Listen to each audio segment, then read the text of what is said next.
আসসালামু আলাইকুম। আপনারা দেখতে পাচ্ছেন আমি বনের মাঝখানে আছি।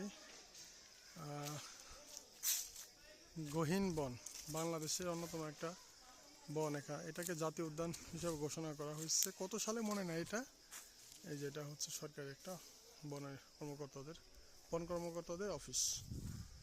আর এইটা হচ্ছে বনের পাহাড়ের উপরে বন, পাহাড় বিস্তৃত বন, লাউয়াছড়া জাতীয় উদ্যান। এখানে অনেক রকমের বিলুপ্ত প্রজাতির গাছ, তারপরে প্রাণী থেকে শুরু করে অনেক কিছু সংরক্ষণ করা হয় এবং হয়েছে এবং হবে ইনশাল্লাহ। আছে যেগুলো আপনারা অন্য কোথাও দেখতে পারবেন না, সেগুলো এখানে দেখতে পারবেন। এই যে হুজুরে তো মতিগতি বালা না, হুজুরে জপে জারে যাচ্ছে, জানি না কি জন্যে।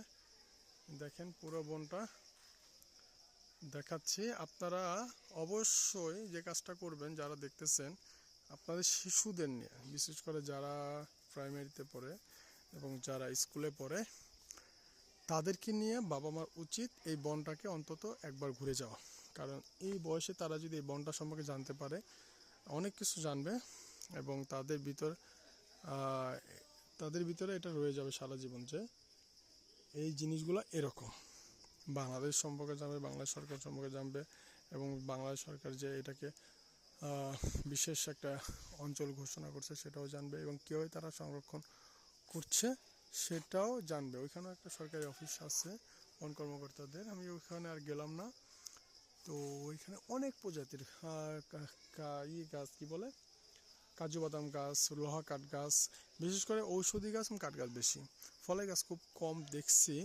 আসলে এটা তো অনেক বিশাল, মানে এখানে 30 কিলো বলতেছে দীর্ঘ, প্রায় ভারতের সাথে এটা শেয়ার, মানে ভারতের সাথে শেয়ার বলতে ভারতের এরিয়াতে এই বন আছে, বাংলাদেশ এরিয়াতে এই বন আছে। এটা শ্রীমঙ্গলে লাউয়াছড়া, মানে শ্রীমঙ্গলে পড়ছে। তো দুই দিকে ভারত বাংলাদেশ দুইটা দেশ নিয়ে এটা বন, আমি যতটুকু জানি। আর এই বনের মাঝখান দিয়ে বলবো না, একটা পাশ দিয়ে আপনার সিলেটের সাথে ঢাকা, চট্টগ্রামের সাথে সিলেট রেল লাইন গেছে। সিলেটের সাথে একমাত্র রেল লাইন যোগাযোগ হচ্ছে এটা, এই রেল লাইনে বনের ভিতর যে রেল লাইনটা গিয়েছে। আর একটা ব্যাপার, এই রেল লাইনে বিভিন্ন সময় হাতি এসে রেল লাইনের উপরে দাঁড়িয়ে থাকে, বিভিন্ন বন্যপ্রাণী এসে দাঁড়িয়ে থাকে। তখন রেল লাইন দিয়ে তখন যদি রেল লাইন দিয়ে কোনো ট্রেন যায়, তাহলে তখন তারা ওয়েট করে তাদেরকে সরানোর জন্য। এটা একটা সমস্যা।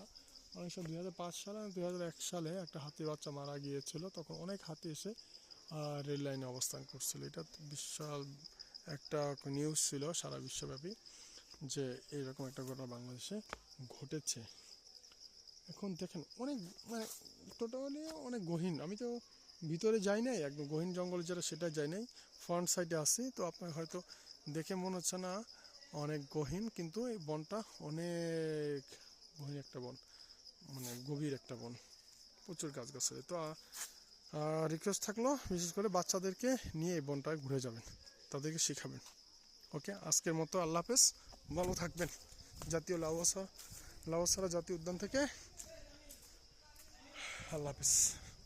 এই যে রেল লাইনটা, এই যে রেল লাইন দেখেন।